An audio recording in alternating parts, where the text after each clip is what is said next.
Hey everyone, welcome to episode 20. This one looks at the planning process for the M113 Diorama build that I'm currently busy with. This is of course the Academy 135 kit, but before we get to that, a word from the sponsor.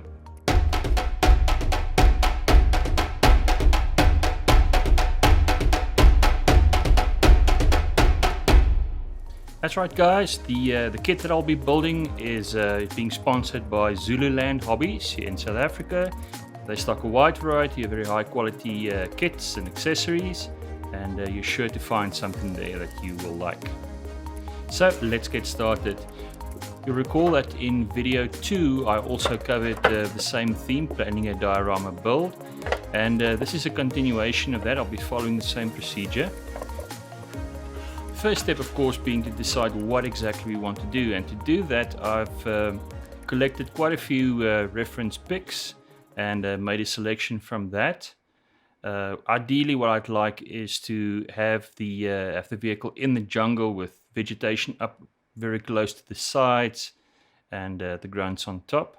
If you follow me on Instagram, you'll also know that I was inspired by the 1986 classic comic book series The Nam, in which Private Ed Marks discovers firsthand the power of these machines when they came crashing through the jungle to rescue his patrol. But before we get to that, let's first talk about diorama bases. I like to use these MDF wooden trays, and the decision here is whether to use the square one or the rectangle one.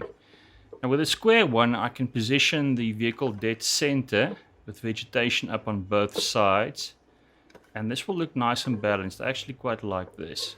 I should allow enough room for the ramp at the back and also in front. And ideally what I'd like is to add some serious mud. You'll see this in the reference pics. So yeah, the square is a good, definitely a strong contender. Let's take a look at the rectangle.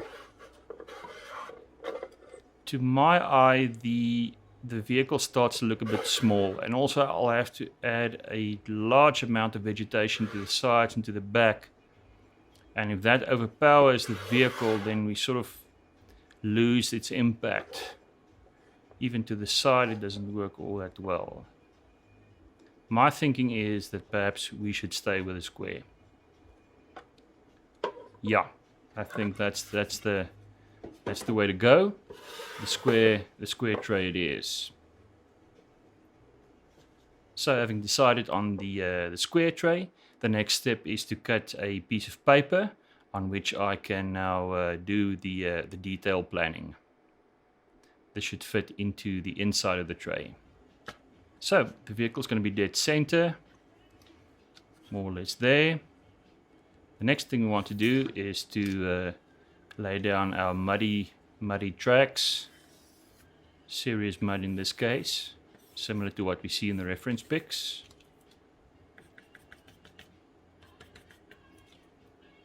Something like that.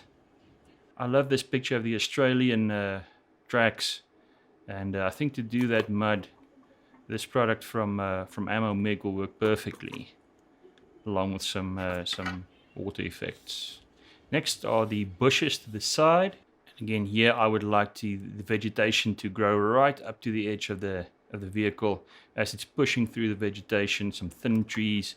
Also these bushes from AK will work well for that.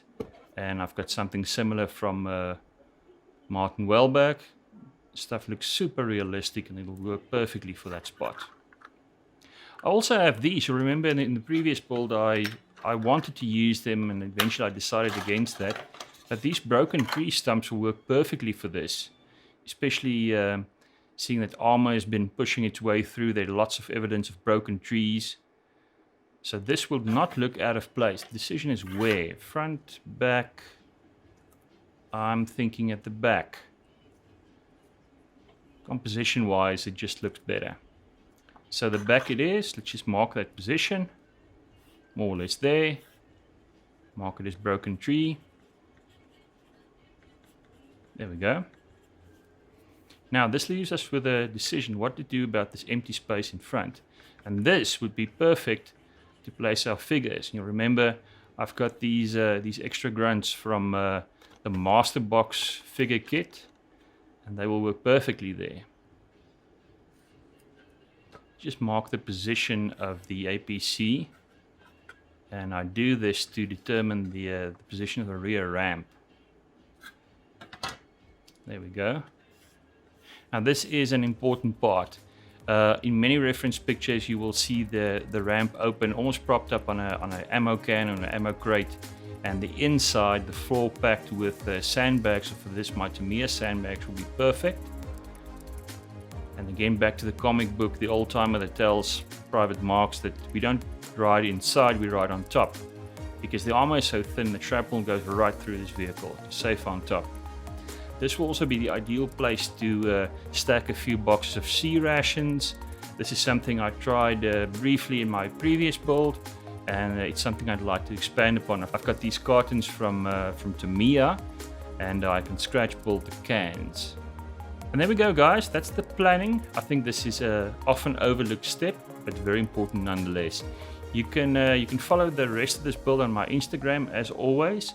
I've now done all the planning that's necessary, and it's time to open the bags and start cutting some plastic off the sprues.